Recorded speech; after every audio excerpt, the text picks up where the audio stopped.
10 kg di cocaina nascosta nel vano motore dell'auto, un Audi, e in parte nell'abitacolo. Viaggiavano con un quantitativo di droga che, rivenduto sul mercato, avrebbe fruttato 700.000 euro.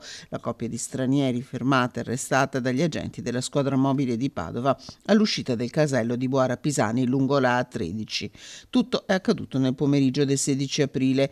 I due, lui 36 anni marocchino, lei 37enne di origine romena, genitori di 3 figli tutti minorenni, erano già noti alle forze dell'ordine. A carico dell'uomo precedenti specifici per spaccio di droga e una condanna alle spalle, la donna per reati di truffa e appropriazione indebita. Dopo l'arresto, la successiva perquisizione nell'abitazione della coppia a Cavarzere nel Veneziano ha permesso di trovare e sequestrare oltre 1 chilo di hashish.